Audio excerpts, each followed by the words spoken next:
Thank you so much for joining me for our midday devotional. I'm Brother Bruce McClure, the local minister at the Prince George's Church of Christ, and we're located at 7800 Central Avenue in Landover, Maryland. It is 12:15. I was at an outside appointment that took much longer than anticipated. And rather than not doing the presentation today, although we are starting 15 minutes late, I thought it would be helpful for us to continue with the broadcast, with the devotional as scheduled initially. Throughout the week, we've looked at the growth of Jesus, and I want to continue this series looking at the fourfold growth pattern to wholeness. This would be applicable not only to Jesus, but to every one of us as we move through life. So when we look at the growth pattern of Jesus, just keep in mind that the growth of Christ did not happen overnight. The lesson theme found in Luke, the second chapter, verse 52 states, Jesus grew in wisdom and in stature and in favor with God and all the people. But this was a progressive event, and every stage of his life was a developmental opportunity for growth. Let's look at the progressive growth of Jesus in our devotional today. Looking at conception in Matthew's chapter 1, verse 20. But while he thought about these things, behold, an angel of the Lord appeared to him. This is Joseph, appears to him in a dream, saying, Joseph, son of David, do not be afraid to take to you Mary, your wife, for that which is conceived in her is of the Holy Spirit. Uh, from conception, you'll begin to see the growth of Jesus. And the case that I will make is from conception, our developmental maturity begins. It requires that there's an awareness that something different is happening, and there has to be a level of joy, anticipation to remove the stress about the incoming birth. When you look at the prenatal care before the birth, not just the announcement that this is taking place, but also how do people handle the prenatal care? In Luke chapter 1, verses 39 through 40.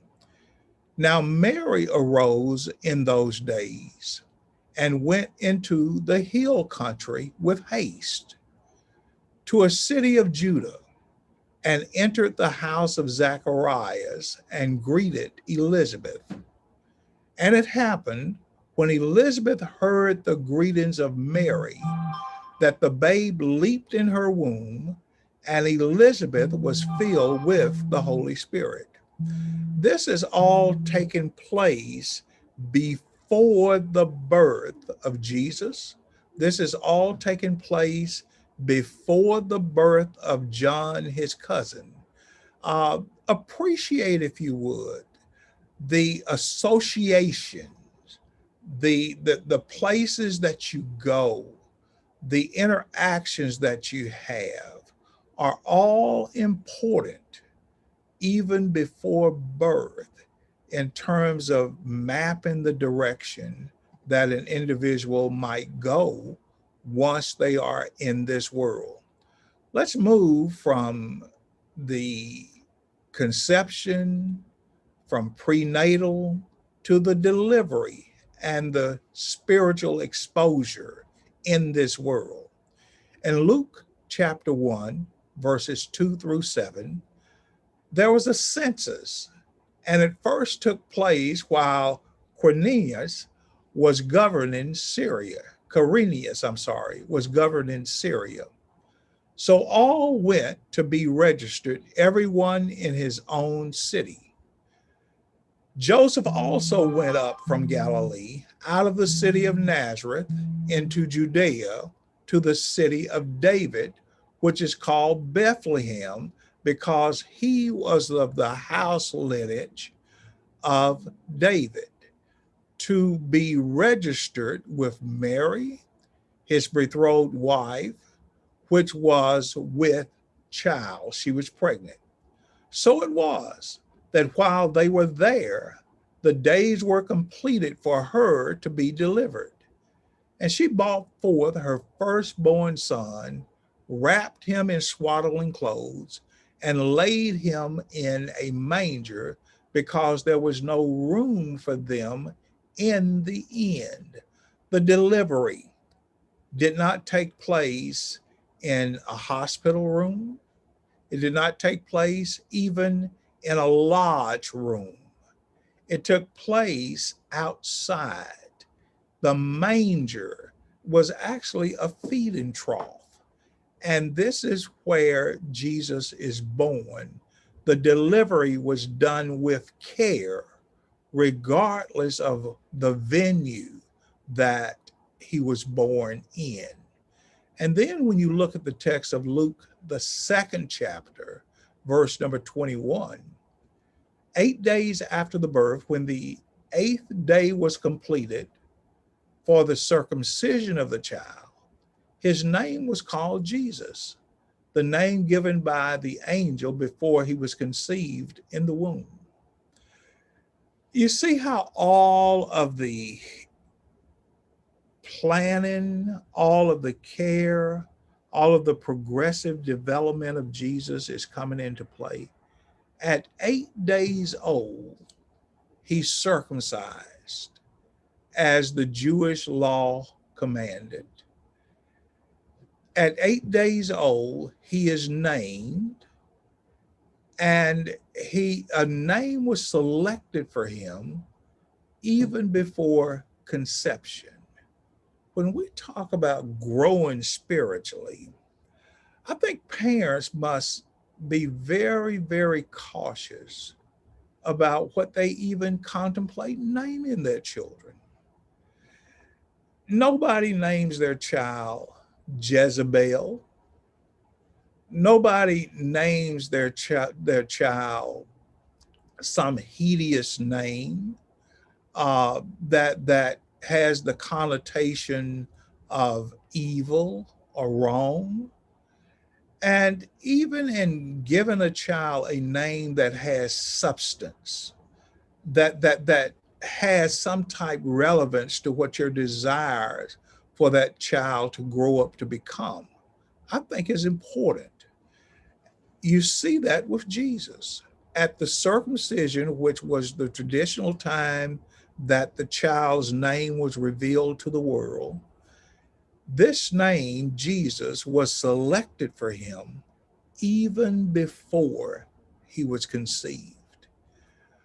When you look at the early pleasures and the crises of Jesus, now keep in mind, we're not talking about doing his adult ministry yet. We're just looking at and how he grew and how all of these growing opportunities will actually come to play when he goes out into ministry. In Matthew 2, verse 11, and when they had come into the house, they saw the young child with Mary, his mother, and fell down and worshiped him. And when they had opened their treasures, they presented gifts to him: gold, frankincense, and myrrh. This was during the early development of Jesus.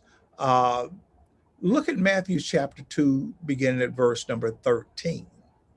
Now, when they had departed, behold, an angel of the Lord appeared to Joseph in a dream, saying, Arise, take the young child and his mother, flee to Egypt, and stay there until I bring you word, for Herod. This is important.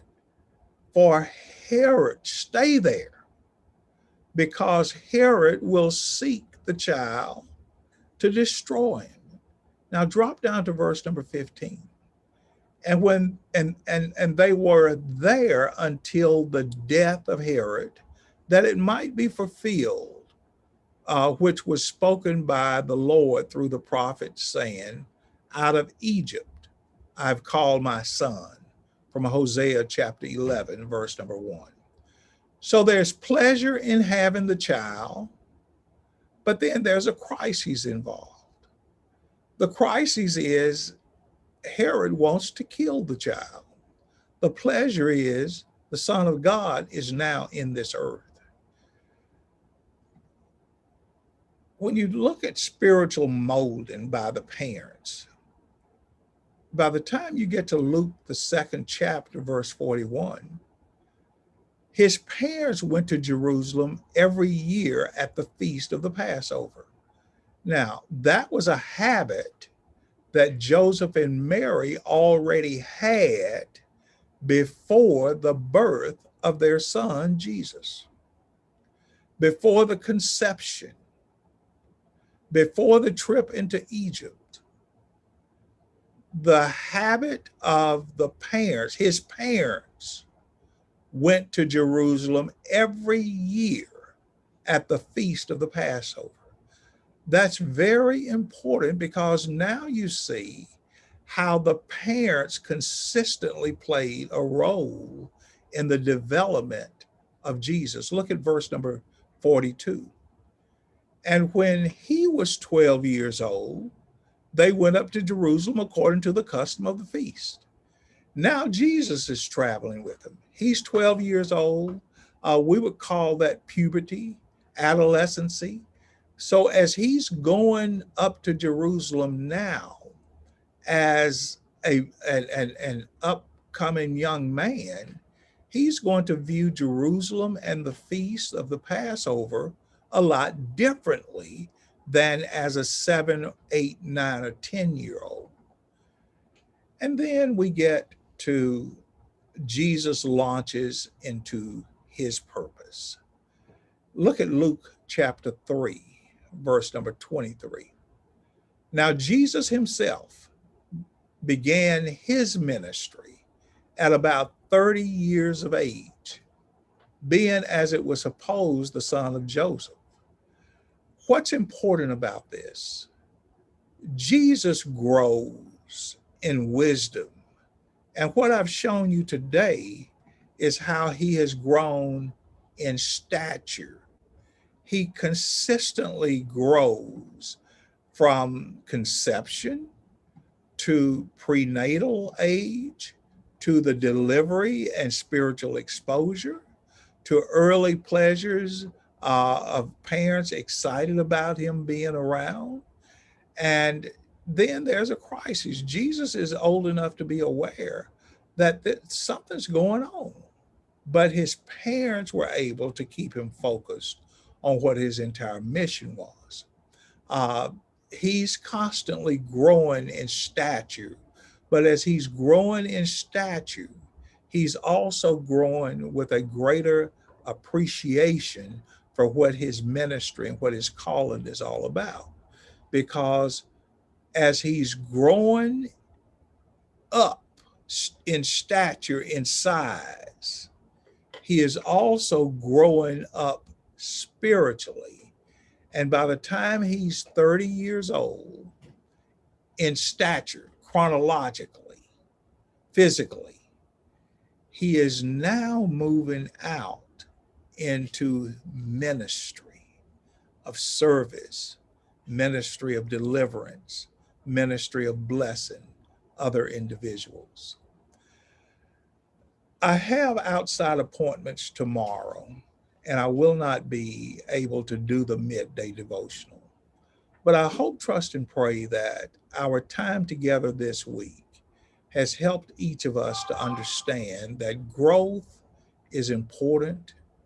Jesus grew just like we grow, and he grows in wisdom as he's growing in stature. And the result of that is he is constantly drawing closer in his relationship approval with God, but he's also growing closer and closer in people appreciating him, in favor with God and in favor with man, because he's blessing people.